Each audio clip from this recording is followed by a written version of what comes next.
whatever happened to predictability? The milkman, the paper boy, evening TV. You miss your old familiar friends, but waiting just around the bend. Everywhere you look, everywhere there's a heart, there's a heart. I hand to hold on to. Everywhere you look, everywhere there's a lust of somebody who needs you. When you're lost out there and you're all alone, life is waiting to carry you home. Everywhere you look, everywhere you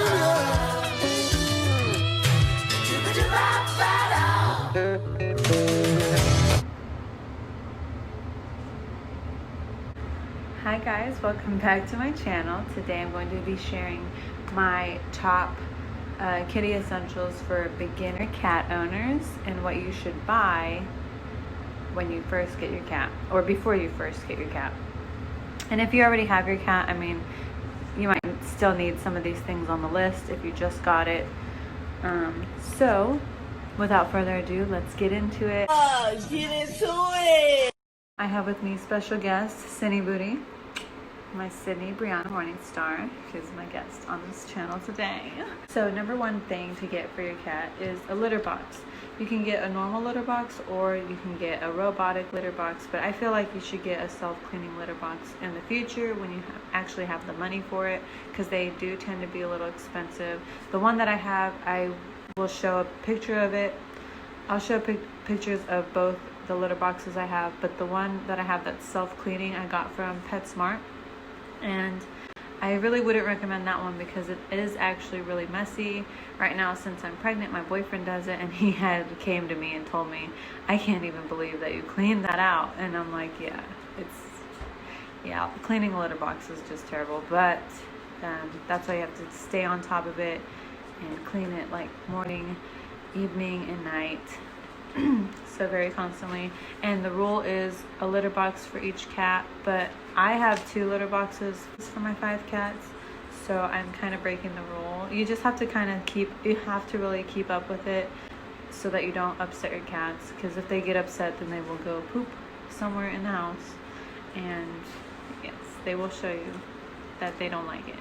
But so far my cats don't really do it. We did recently move the self-cleaning box into the garage, so now we have both of the litter boxes into the garage, and my cat poops where the old litter box used to be, so she's still getting used to going out there. So yes, my boyfriend actually told me this, so I'm going to tell you guys, if you're going to move a litter box from a place that it's that your cat constantly goes and knows where the litter box is, you have to move it little by little until you make it to the place that you actually want it to be, or that you're going to change it to, or else your cat's going to be like continuously going to where that old litter box was. Next thing on the list is a litter mat. Litter mats are really good if you maybe have an apartment and you want to keep your one litter box for your one cat in your room. A litter mat is really good for that, so that way it doesn't track a bunch of litter onto the carpet, or just to have, if you have it on like a tile floor or in a garage, wherever your cat litter box is. But it just really helps keep the mess controlled. And you want food bowls, water bowls, and I prefer a fountain. We actually just got a water fountain. I have the Veken water fountain. You can get that from Amazon. It's not very expensive, and my cats love it. They actually drink the crap out of it, so you have to fill it up a lot. But you probably in this case have just one cat, since you're a first-time cat owner. I recommend toys, especially if you are working and you don't want your cat to be bored. I like automated toys. Sometimes your cat will be like kind of shocked and not know what to do with the automatic toy, but I have like one that they kind of play with, but they still kind of look at kind of weird. And you want those little balls that make little jingly sounds. They love those. And shampoo. My favorite shampoo brand is Whisker City. It smells really, really good, and it really takes out like any like pet odor.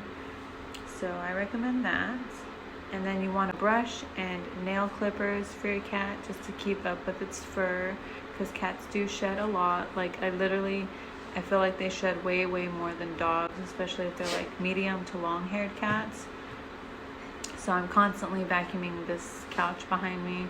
List our treats.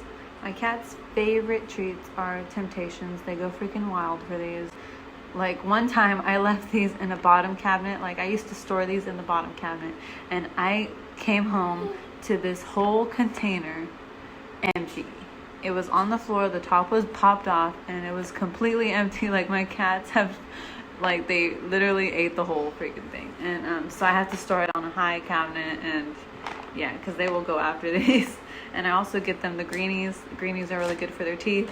But all you gotta do is give it a little shake, and they usually come running, so.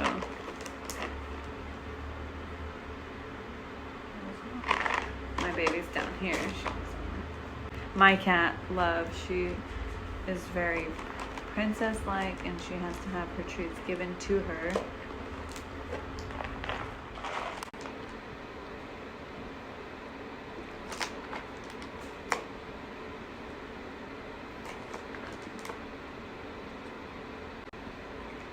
So see, they go freaking crazy for these treats. They absolutely love them. And so does my dog, even though I wouldn't recommend giving treats to your dog that are cat treats, but I give her one or two every now and then. They're just really salty, so that's why she likes them so much. I mean, she's still living. So a bonus item you can get for your animals, besides the cat brush, you want to get the cat brush because it collects the cat fur, but I would also recommend getting one of these brushes. It's a human brush, and it has ball tips, so it's like really gentle on the fur and skin. I mainly use this on my dog. You can use it on your cats too, but I mainly use it on my dog just because it helps her with her itches, and also just kind of massages her. So yeah, I feel like this is a good item to get for your animals, just to kind of give them a nice back scratch and back massage. So I hope you guys found these kitty essentials helpful, and I will see you in my next video.